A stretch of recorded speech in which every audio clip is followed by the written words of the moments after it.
In the midst of what had been a seemingly idyllic evening, where drinks flowed freely, laughter filled the air, and games carried the spirit of merriment, the fabric of joy unraveled in an instant. An eerie hush descended upon the Midvalley Harvest Festival, as though a shroud of darkness had been cast over the revelry.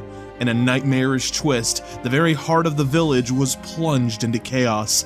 The esteemed mayor of Midvalley, along with several festival attendees, met a gruesome fate at the hands of a sinister unknown magic. Their lives were extinguished in horrifying ways, leaving shock and terror in their wake.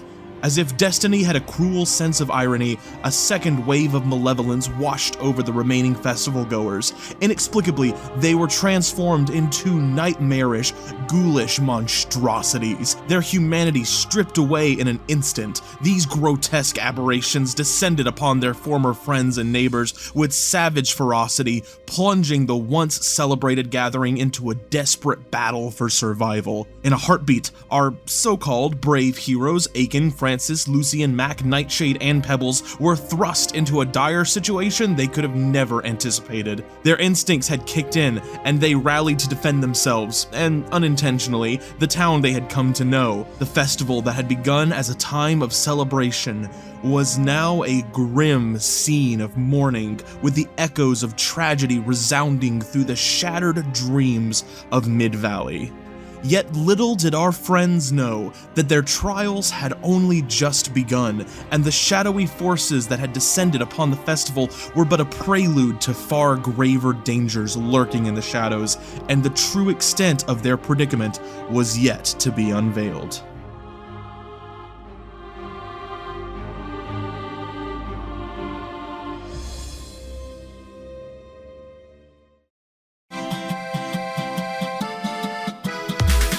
Everlight Kingdom. Ever since the curse was cast, Everlight Kingdom, they're on a quest to save their ass. Journey with us as we tell you the tale. It goes down rough like a pure mountain nail. Everlight Kingdom, down at Everlight.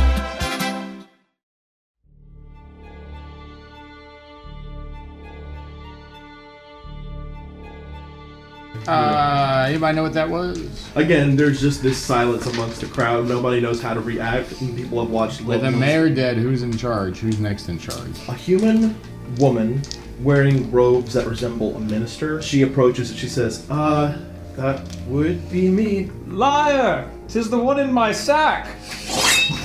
That is You my shouted axe in my hand. Okay, Oh. so you are not near her. Fuck! I feel like he's like stupid, so he doesn't know what he's doing. Like, Is there a he's like, stupid good? Here. Is there a Like, misunderstanding? he doesn't mean to do it. Whatever He's like, I understand to be good Right. is good. Okay. If I think she's lying about being in charge, I'm pretty sure intelligence. negative one. That explains. Has this ever happened before? No. We really haven't had anything happen like this in town before. She kind of starts running her fingers through her hair, like panicking. She rests them on the back of her head. She goes, we're gonna have a lot of funerals to prepare. But she looks at each of you guys and she goes, I am in charge of the treasury. I feel like I do owe you for saving us. And she pulls out 10 gold and provides it to each one of you at the party.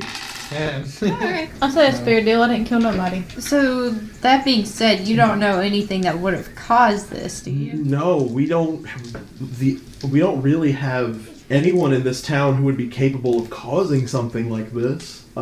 He's a wizard. And eventually everyone's eyes rotate towards you immediately as if they all realize he makes a really good point, and they go, And so is that guy, and I pointed to the dude, the other wizard. and then he's like eating a sandwich and they all point at him and he does like the deer in the headlights look. Yeah! And he points and he goes, yeah, well, so is he. And they look back and they see another guy who's just like hanging out. He's just like, hey, I'm Ted. I can tell you this appears to be the work of a curse. The lady goes, do you know what has to be done in order to cast this curse? because of your role, you know that like the type of curse that this would be would require a lengthy ritual. So whoever was doing it would have had to have spent a large number of time on it. I can tell you it's necromancy. That's also... She's seen any of those types around here.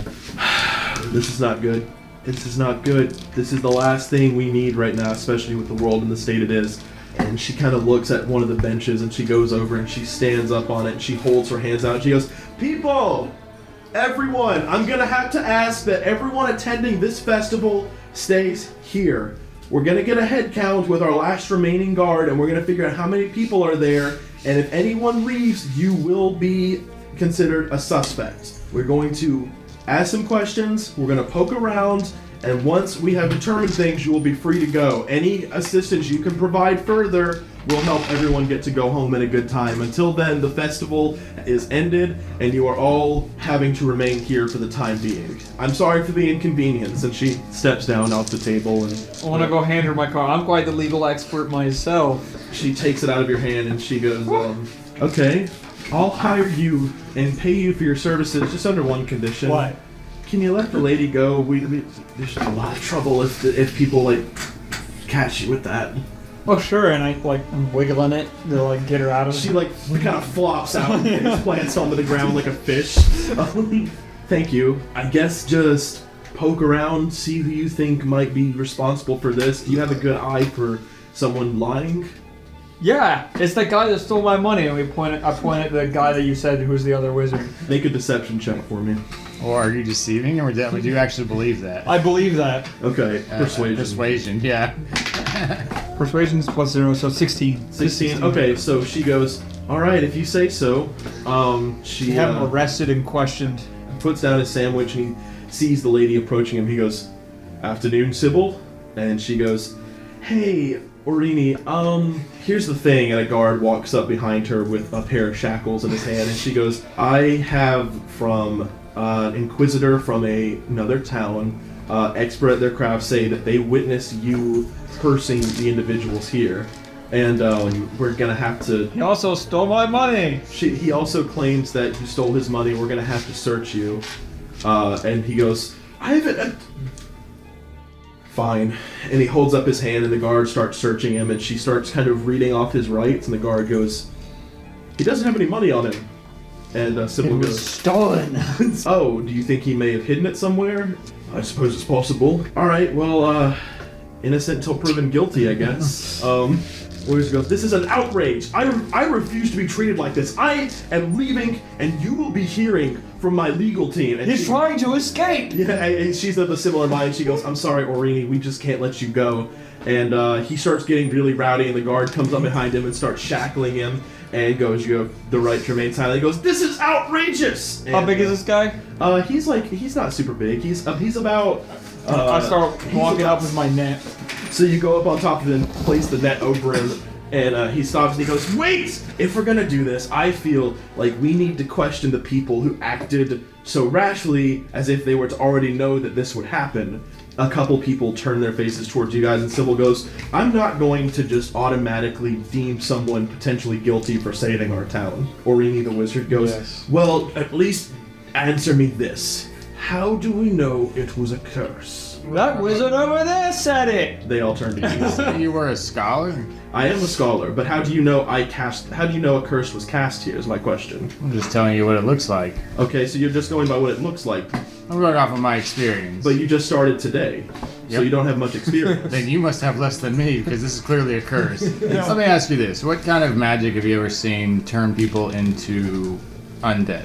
He starts listing off things. He goes, "Well, there's necromancy, some acolytes are capable of it," and he kind of just starts listing off different schools of magic. After a while, it's clear he's just showboating how much he knows. So then you should know better than to ask me that question. And so somebody in the crowd goes, "Excuse me, if I may." The dwarf that you arm wrestled earlier comes up and he says, "I was mates with one of the boys, succumbed to this horrible fate, and I started speaking with other people who lost loved ones, and I am noticing a common thread here.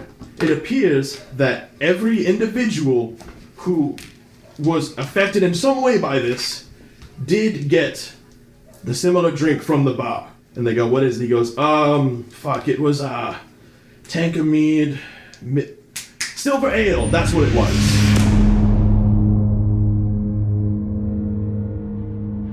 That's the stuff we drink. Are you sure? I want each of you to make a Constitution saving throw. What about me and Alex? We drink more than everybody. Okay, that's true. Alex and Jericho, you guys rolled disadvantage. I have 10 for me. 11 for me. Tim What's got disadvantage? 19. So that's You so drew 17. Tim, what did you get? 22. 22? 13. And 13. Everybody except for Mac and Aiken, you fall into an unconscious state. You slowly begin to get lightheaded. You feel the earth sort of rotating out from underneath you, kind of like all of a sudden you become immediately drunk and you find it difficult to stand and you fall to the floor. Mac and Aiken, you guys are hit with this incredibly sharp pain striking through you, and your whole body starts to contort kind of similarly to how those zombified creatures did.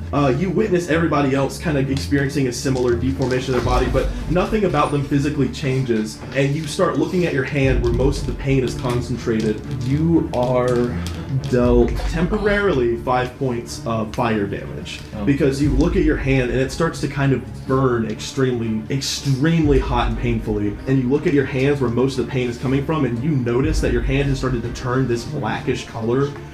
Each of you on your right hand. The same is happening to the rest of you guys, but you're unconscious and you can't really feel it right now. So as you guys look at your hand, your fingers twist and it burns. Imagine like putting the stove on hot and holding your hand to it and you cannot move it.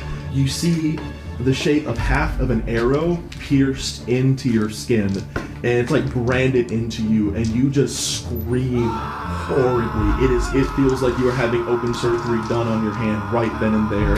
And until the mark is complete, you continue to scream and call for help. And finally, you close your eyes and you just hurl over and get in the fetal position until finally the mark is complete. You feel your entire person being altered, but not physically, not mentally, but you feel like something is incredibly off. People don't know what to do. Some people want to come and help you. Some people respectfully stay back, trying not to get involved. What you got? And I point at the wizard and say, he's killing us! He's killing us! Make a persuasion check. 5. You, as you say that, you witness them getting him out of the net. You bastards! And he walks past Francis's body, and he tries to spit on you, but you're familiar. He tries to spit, and your familiar just flies past, disorients him, and shits on his shoulder. And he gets incredibly frustrated and storms off.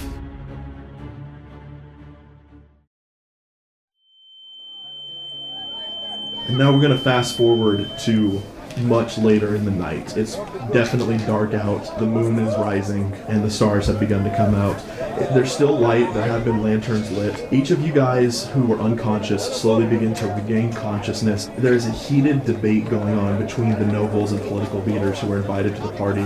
The wizard appears to have left. Sybil is trying to calm things down. Aiken and Mac, what are you guys doing at this time? I guess I'll be questioning people since I'm helping with the investigation. So I guess I'll help him question people. Where are you? Where am I? You're interrogating an old woman, a human. Tell me what you know. Roll your hit dice. Oh no. It's 3. So yeah, you just slap her and she just gets knocked over. You hear bones crack. And she lands to the floor and just tries to like put her jaw back in place. Jesus Christ. Forget it, she doesn't know anything. there is no A spell that can detect what's happening. well, detect poison and disease. I don't know if it'll help. It'll tell you figure if out what you're about it to is. do or eat is done. And I don't think it tells you what No, it it is, detects. though. I don't know, because it wasn't technically a poison. Like there were no chemicals used. The liquor carried magical properties. Tell you, it was the mountain ale that kept us safe. yeah. It was quite a coincidence. All people that survived it turned kids. Your immune system is fucking aces. I drank a whole bottle of cursed water. Took one for the team. Francis, Pebbles, Lucien, and Nightshade, you guys each simultaneously wake up in the spots you passed out in. Just left the son of fields. You good? Yeah, they didn't even try to put you guys. Yeah, you wake up and you just hear, oh, what happened? I don't know anything! So what do you guys do after you regain consciousness? By the way, you guys can heal from your temporary hit. Oh, how long were we out? You've been out for about an hour and a half, I would say. So it's nighttime. Who hired It's the just- bartender? Yeah, that's a good question because he was out of town. Okay, so as Sybil tends to you guys to try and help you up off your feet, and she goes, so when we were organizing this event, we put out a bartender wanted flyer, just thinking, not expecting anything to come out of it, but this goblin appeared out of nowhere, said his name was Clogs. Fucking and goblins. He said You don't trust goblins. He said he'd be willing to do it for 1 gold an hour. We thought that was a pretty reasonable rate, so we hired him on. He made some very impressive drinks, and we thought we had really won a deal. Oh, you got a deal. Apparently, we made a deal with the devil because we need to start doing background checks now. Did you ever say where he came from? He mentioned that he was from the next town over. Of course. But I don't think he knows that's an actual town. So we're assuming he's just a drifter. I don't think I can take to face value everything he said anymore. Did he ever say his name? His name's Clogs. Is there anyone that's trying to take this town over? Maybe someone trying to take the role of mayor? I mean, I suppose it's possible, but we're usually a pretty peaceful village. We hardly ever get involved in politics. I mean, I'm sure with the current political state of the world, people are really tense right now, but I don't see any reason to poison the mayor of the Hodunk backwater lakeside town like us. So the mayor wants to send people to the whatever towns are around here with a sketch or something, looking out for that goblin. We need to find him. That's a really good point. I'm gonna get on that. Are you guys okay? No. No, it looks like my hand's pretty fucked up. Yeah, your hand is tender. Do we know what this is? The Sounds from the symbol, I mean. The symbol? No, you have not seen the symbol before, but you're able to kind of deduce based on your Arcana check earlier that the curse affects people in different ways. Does anyone else have this? You hold up your hand. alright. Everybody looks around and nobody answers, and they're all like, "No." And then the elf, the leader who you guys booed, he squints his eyes and he goes, "Hold on," and he stands up and he walks over to you, very pompous and arrogantly, and he goes, "Hand," and holds his palm out. And he holds it and he looks at it and he goes, "Not good." This is called the Curse of Extinction. It affects individuals differently. Some people it kills instantly. Some it mutates them into. And he darts his eyes over there and he goes, "That." Looking at the corpses of zombies and looks back to you and says, "You, believe it or not, somehow got lucky." Says this won't kill you instantly. It also won't mutate you instantly, but it is essentially cancerous. You will die from this soon. This is going to slowly work its way through your body, and he looks really bored when he's explaining this. There's like no sympathy in his voice whatsoever. He's like, it'll slowly work its way through your body, it'll go to your bone, it will affect certain chemicals in your body, your systems will begin to fail, your body will slowly warp over time. I would say in maybe a year tops, you will begin to look no better than our dead friends on the ground. If you have family, I would recommend preparing some final farewells. Is this contagious? Contagious? No. The curse is only going to affect someone who has consumed the vial, I'm assuming. But curses typically aren't contagious. I so badly want to spit in his mouth. Wait, what if he pees in that thing and gets him to drink it? Yeah, wait a second. No, my God. No, Mind blown. I drank a lot of it.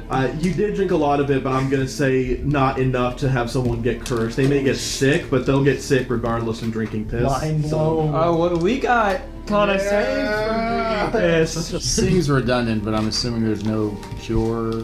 And the elf rolls his eyes. No, there is no. And then Sybil, the minister woman who's second in command, she pipes up and she goes, "Well, let's not say no cure." And the elf is like, "No, I'm pretty sure it's no cure." The halfling woman who's recovering from the bump on her head.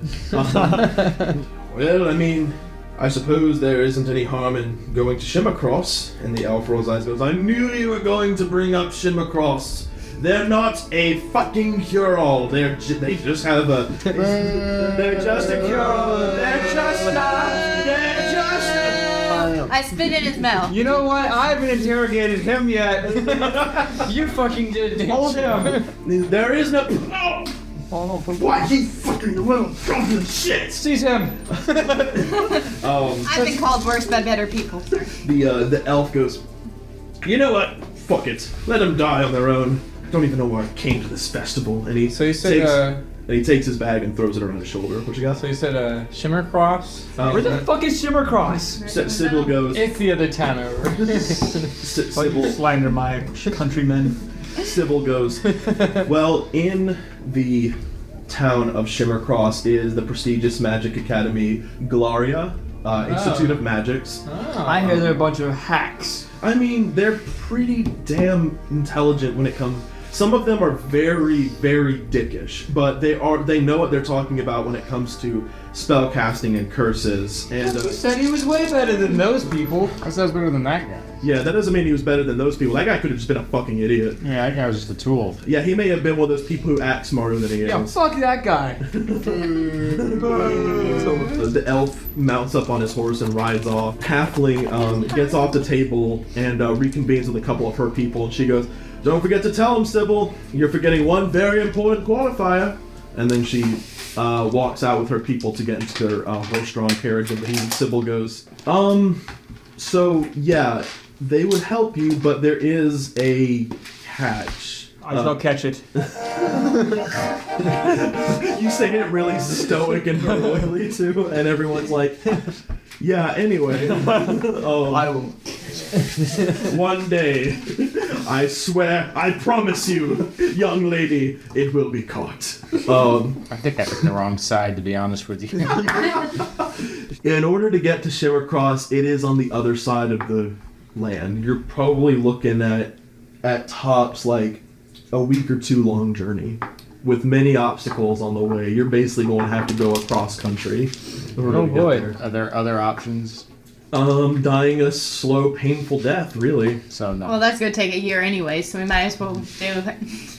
I can't argue with that Can logic. does this inhabit us from like taking carriages or horses? No, like you'll be able to do normal things. It's just like over time the curse will begin to affect your stats. So since we helped defend you, I know you already paid us, but do you have a wagon to spare, maybe a few horses, so we could make this a little bit easier on us? Not really, but we have plenty of provisions that we'd be willing to market to you at a heavy discount for what you did today, and we can point you to a town where they have 2 different stables that are usually always stocked up on horses. It'll be a painful walk, but it would probably be worth the trip. Either way, we'll have to walk a distance. Yes. Is it on the way? It is on the way, yeah. It's a little bit out of the way, but you'll still be going in the same Can direction. you give us a map to where we need to go? Yes, absolutely. And she takes you guys back to town to kind of get you out of the open. As you guys head back to the village, she provides you with a large roll of parchment that has this map embedded onto it, and she hands it to you guys. Oh, we're all the way down there? Yeah, you're all the way down there, and you see at the top right where there's that little beach area segmented from the island with the bridge going to it. That's where you're going. She shows you the routes, the possible routes to take. Kind of fills you in the lay of the land. You guys are free to stay in the tavern that night to prepare yourself. Each of you are sitting around in the room together. Not a whole lot has been said to each other since you were given this wonderful curse. So I'm going to let you guys have a minute to talk to each other before we wrap up. Did I get paid for my inquisiting services? Yes, she paid you. She paid you 3 gold. I question people with you. Yeah, but she didn't offer you the job. She didn't offer you the job either. You just said, I'll do it. She's like, oh. I gave her my card. Well, yeah, it's the card that did it. So I guess I'm stuck with you fuckers. Oh yeah, well, fuck you too. Alright. I can do this on my own. Y'all can just go die. I really don't. It's fine. It's fine. I think we'll be the best of friends, and I pat you on the head. Good minion. Very good minion. Good for all. Oh, I was gonna tell her I'm sick. I said I'd go with these people. So do you 2 know each other? Yes. How do you 2 know each other? They're fucking. So how does it fuck?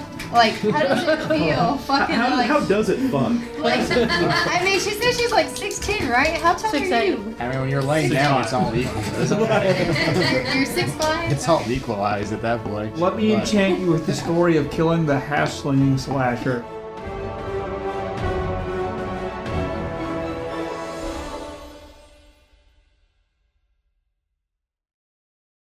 You've been listening to Everlight Kingdom. Game mastered by JT Fondren. Music by Travis Savoy. Theme song by Adam Blotner. Sound effects and atmosphere from Sirinscape. Special thanks to our amazing players. And a big thank you to our listeners for joining us on this adventure. Don't forget to subscribe to Everlight Kingdom and leave us a review. And check out altaloom.com for more RPG podcasts and stories. altaloom.com. Adventures too big for the table.